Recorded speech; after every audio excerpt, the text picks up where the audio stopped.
Selamat sore teman-teman. Nah, pada kesempatan kali ini saya akan menjelaskan materi tentang mata kuliah keperawatan kritis. Nah, topiknya yang akan saya sampaikan kali ini yaitu tentang proses keperawatan dalam keperawatan kritis dan pengkajiannya dalam keperawatan kritis itu bagaimana. Nah, saya akan bahas satu persatu. Yang pertama itu tentang proses keperawatan dalam keperawatan kritis.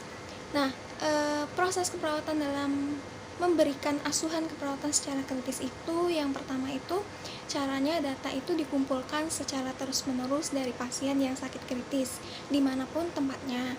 Yang kedua itu identifikasi masalah atau kebutuhan pasien dan prioritaskan data yang dikumpulkan. Yang ketiga, formulasikan rencana asuhan keperawatan yang tepat. Dan yang keempat, rencanakan asuhan keperawatan harus diimplementasikan dan diprioritaskan berdasarkan masalah atau kebutuhannya. Yang kelima itu hasil asuhan keperawatan harus dievaluasi secara terus-menerus. Nah, yang pertama ini tentang pengkajian. Nah, ada 3 fase dasar dalam melakukan pengkajian. Yang pertama itu pengkajian awal. Jadi pengkajian awal ini adalah pengkajian yang dilakukan pertama kali dengan pasien dan dilakukan dengan cepat, yaitu dengan melakukan pengkajian ABC atau airway, breathing, dan sirkulasi. Nah, yang kedua ini pengkajian dasar. Pengkajian dasar ini adalah pengkajian lengkap pada pasien dengan mengkaji semua sistem. Nah, yang ketiga itu pengkajian terus-menerus. Pengkajian terus-menerus ini adalah pengkajian ulang yang dilakukan secara terus-menerus dan dibutuhkan oleh pasien sampai terjadi perubahan pada pasien yang mengalami sakit kritis. Nah, terus dalam pengkajian ini ada beberapa hal yang perlu dikaji. Yang pertama itu riwayat keperawatannya, yaitu riwayat keperawatan itu terdiri dari data subjektif yang disampaikan oleh pasien tentang masalah kesehatannya. Nah, riwayat keperawatan yang perlu dikaji itu yang pertama keluhan utama pasien atau persepsi pasien tentang penyakitnya. Yang kedua itu mengidentifikasi informasi tentang pasien seperti nama lengkap, tempat tinggal, alamat dan nomor HP, jenis kelamin, tempat tanggal lahir dan usia, asal suku bangsa, status pernikahan, agama, pekerjaan, diagnosis medis, dan yang ketiga itu riwayat penyakit saat ini atau riwayat penyakit sekarang. Terus yang keempat itu riwayat kesehatan masa lalu. Terus yang kelima riwayat keluarga atau riwayat penyakit dari keluarga, penyakit keturunan, dan penyakit dari lingkungan. Terus yang keenam riwayat pola hidup. Yang ketujuh itu mengkaji head to toe atau pengkajian dari kepala hingga kaki. Yang pertama yang perlu dikaji itu kulit, rambut, kuku, kepala, mata, telinga, mulut dan tenggorokan, leher, serta payudara. Terus yang kedelapan itu pengkajian sistem tubuh. Nah, sistem tubuh itu ada banyak, seperti pernafasan, kardiovaskuler, gastrointestinal, ginjal atau genitourinaria, terus muskuloskeletal, neurologis, hematopoietik, dan endokrin. Nah, terus pemeriksaan selanjutnya yang bisa dilakukan itu adalah pemeriksaan fisik.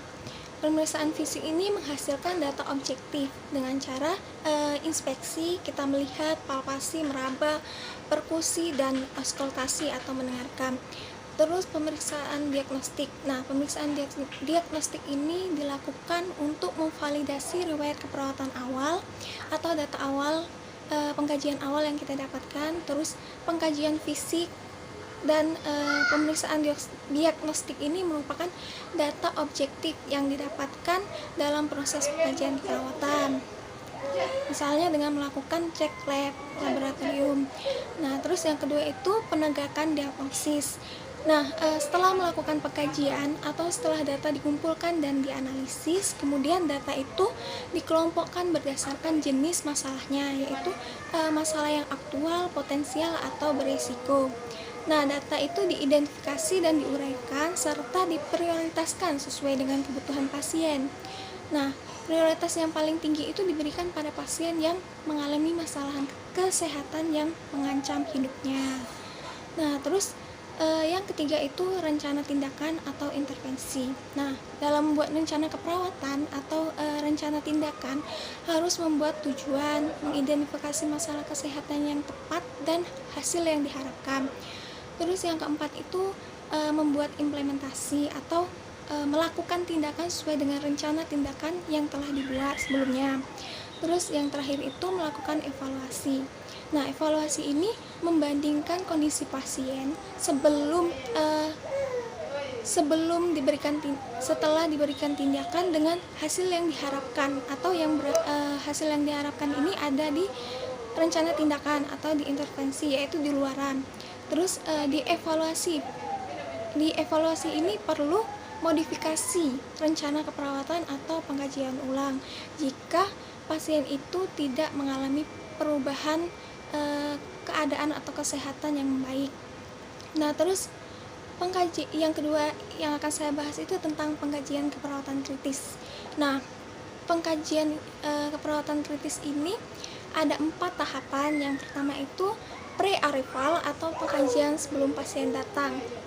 Nah, pengkajian ini dilakukan sebelum pasien dimasukkan di ICU. Dilakukan pengkajian seperti identitas pasien, diagnosa, tanda vital, alat bantu invasif yang dipakai, modus ventilasi mekanik yang sedang dipakai bila pasien itu mengalami ventilator. Terus yang kedua itu quick assessment atau pengkajian segera. Nah, pengkajian segera ini dilakukan setelah pasien tiba di ICU seperti ABCDE, yaitu airway, breathing, sirkulasi, drug, atau obat-obatan yang saat ini dipakai, termasuk apakah pasien ada alergi terhadap obat-obatan tertentu. Terus E-nya itu equipment atau adakah alat yang terpasang pada pasien. Nah, perawat yang menerima pasien di ICU ini harus segera menilai dan melakukan pengkajian tentang kondisi pasien saat itu. Terus yang ketiga itu comprehensive assessment atau pengkajian lengkap. Nah, pengkajian